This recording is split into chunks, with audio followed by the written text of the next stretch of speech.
समस्या तुमच्या, बातमी आमची. क्षितिज पर्व न्यूज सदैव आपल्यासोबत. चांगला प्रतिसाद लोकांचा आहे आणि लोकांनी ठरवलंय की एक तरुण, आपल्यातला तरुण चेहरा याला पवार साहेबांनी स्वतः उमेदवारी दिली आणि त्याला निवडून देण्याचं काम हे इथले 72 मतदार निश्चितपणाने करणार आहेत.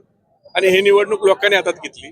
शहबाज पटेलने कोणत्याही पदावर नसताना इथल्या डीपीचा प्रश्न असेल, इथल्या रस्त्याचा प्रश्न असेल, इथला कोणताही प्रश्न असला तर तो साधारण प्राजक्त तनपुरे असतील, पवार साहेब असतील किंवा संबंधित खात्याचे मंत्री आमचं सरकार असताना त्या मंत्र्यांच्याकडे जाऊन काम करायच्या. कोरोनाच्या काळात देखील शहबाजने अतिशय चांगलं काम केलंय आणि एक धडाडीचा हाडाचा कार्यकर्ता आहे आणि म्हणूनच त्याचं काम बघून आदरणीय पवार साहेबांनी त्याला उमेदवारी देण्याचा निर्णय घेतलेला. जे आमचे विरोधी उमेदवार आहेत, जे शहबाज पटेलला बंडखोर म्हणतात, जे शहबाज पटेलला भाजपची बी टीम म्हणतात, त्या उमेदवार हरीश किनी, नाव हरीश असल्याने कुणी राजा हरिश्चंद्र होत नाही. हे हरीश किनी यांचा इतिहास ह्या तळोदा नाही, हे फेज 1 फेज 2 नाही, तर संबंध पनवेल शहराला माहिती आहे.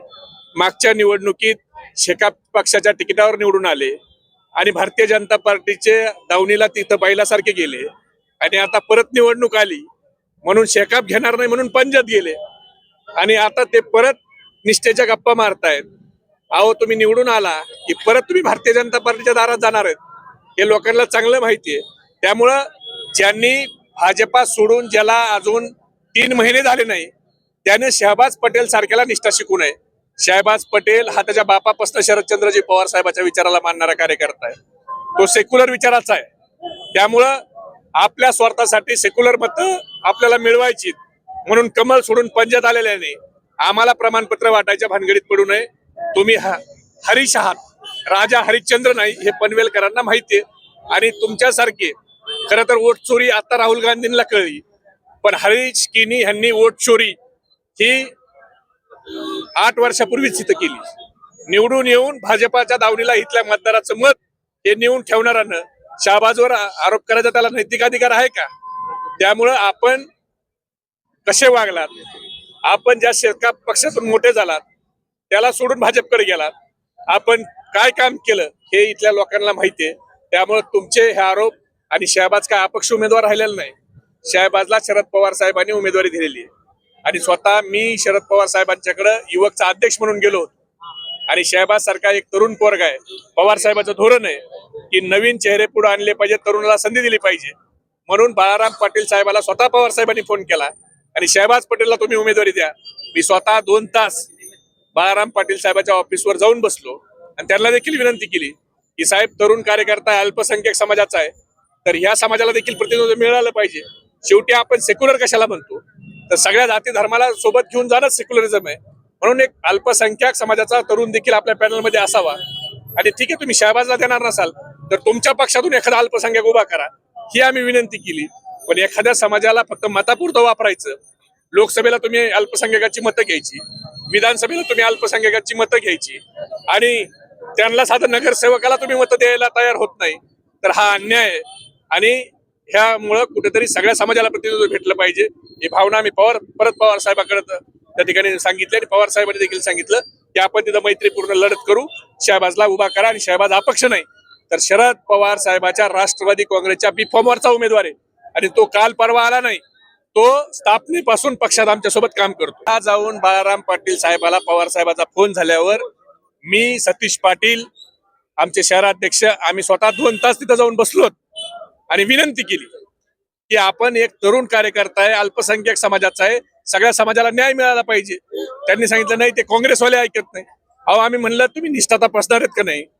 जे माणसं काल पक्षात काँग्रेस पक्षात आले त्यासाठी जो त्याचं आयुष्य सेक्युलर पक्षात चाललंय, त्याच्या बापाचं आयुष्य गेलंय, त्याचं आयुष्य चाललंय, त्या लोकांना सोडून तुम्ही काल पक्षात आलेल्या माणसाला जर तुम्ही डोक्यावर बसवणार आणि निष्ठावंताला सतरंजा उचलायला लावणार, तर ते निष्ठावंताला सतरंजा उचलायला लावायचं काम हे भारतीय जनता पार्टी करू शकते, पवार साहेबांची राष्ट्रवादी करत नाही.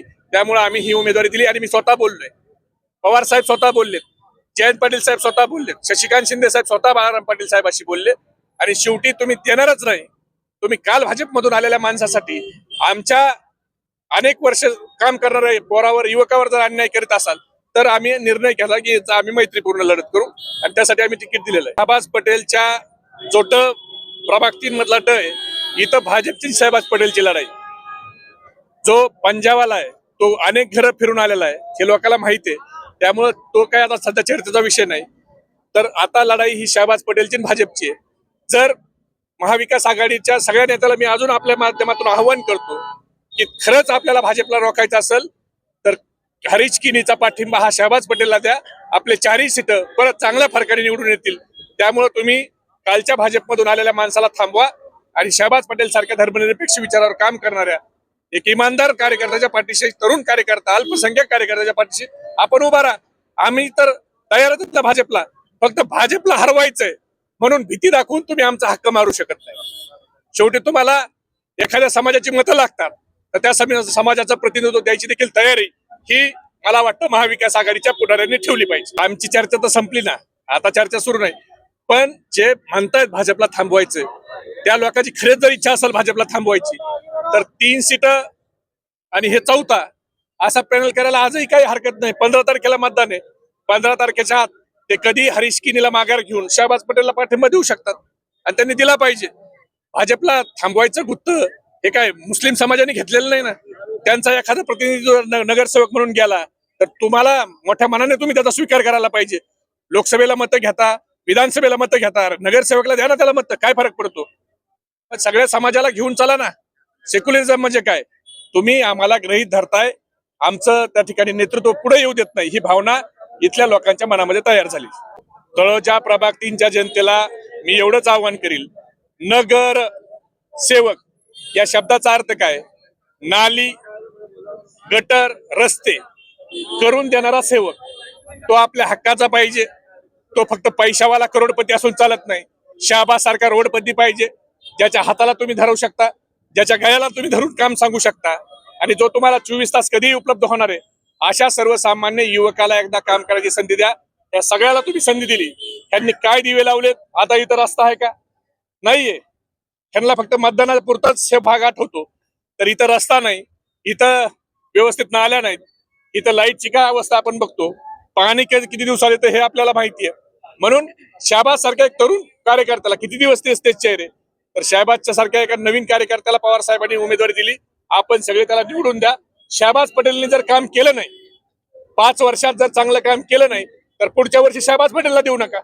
शेवटी बदल हा झाला पाहिजे, नवीन माणसाला संधी मिळाली पाहिजे आणि सगळ्या समाजाचं प्रतिनिधित्व हे पनवेल महानगरपालिकेत झालं पाहिजे. असंच आव्हान मी या भागातल्या जनतेला करतो.